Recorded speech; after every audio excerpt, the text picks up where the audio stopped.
Assalamualaikum warahmatullahi wabarakatuh. Salam bahagia Bapak Ibu Guru Hebat. Perkenalkan, nama saya Riris Tamalia, asal sekolah SDN Pangkotok 1, Kecamatan Propo, Kabupaten Pamekasan. Di sini saya mewakili sekolah saya untuk menyemarakan Hari Guru Nasional dalam kegiatan aksi nyata kurikulum Merdeka Belajar. Pada kesempatan kali ini, saya akan memaparkan tentang asesmen pembelajaran. Apa itu asesmen pembelajaran? Asesmen adalah proses pengumpulan informasi yang bertujuan untuk memahami perkembangan dan kebutuhan belajar peserta didik. Fungsi dan tujuan asesmen. Fungsi dan tujuan asesmen ada 3. Yang pertama untuk siswa, dan yang kedua untuk guru, dan yang ketiga untuk sekolah.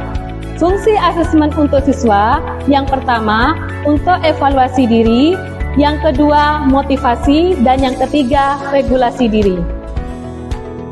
Fungsi dan tujuan asesmen untuk guru, perencanaan pembelajaran, pelaksanaan pembelajaran, dan evaluasi pembelajaran. Untuk sekolah, peningkatan mutu, dasar pengambilan keputusan, bentuk laporan pertanggungjawaban. Prinsip dasar asesmen ada 4. Yang pertama, bermakna. Asesmen merupakan bagian yang tidak terpisahkan dari proses pembelajaran. Asesmen dirancang dan dilakukan sesuai dengan fungsi asesmen. Asesmen dirancang secara adil, proporsional, valid, dan dapat dipercaya. Yang kedua, autentik. Prinsip asesmen autentik adalah penilaian harus menggunakan berbagai ukuran, metode, dan kriteria yang sesuai dengan karakteristik dan esensi pengalaman belajar. Yang ketiga, berdiferensiasi. Asesmen ini berfungsi untuk menginformasikan pembelajaran seperti pemahaman siswa, minat, dan profil pembelajaran. Guru mempertimbangkan berbagai strategi penilaian dan cara siswa menunjukkan pemahaman mereka. Yang keempat, berkelanjutan. Prinsip dasar asesmen berkelanjutan adalah pengukuran yang dilakukan secara terpadu dengan kegiatan belajar mengajar di sepanjang proses belajar siswa.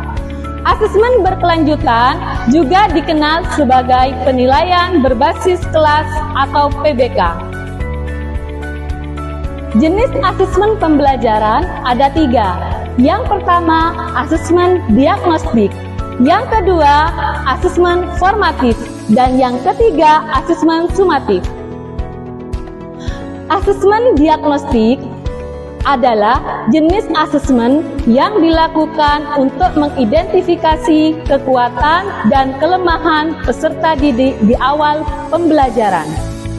Sedangkan asesmen formatif dilakukan selama proses pembelajaran untuk memantau proses perkembangan peserta didik.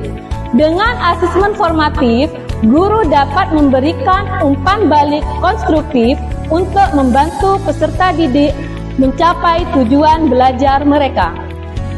Yang terakhir adalah asesmen sumatif. Asesmen sumatif dilakukan untuk mengukur pencapaian belajar peserta didik pada akhir suatu periode. Hasil dari asesmen sumatif ini sering digunakan untuk menentukan nilai akhir. Contoh instrumen asesmen pembelajaran ada 6. Yang pertama, rubrik penilaian. Yang kedua, observasi. Yang ketiga, tes tertulis. Keempat, portofolio. Kelima, proyek. Dan yang terakhir yaitu presentasi.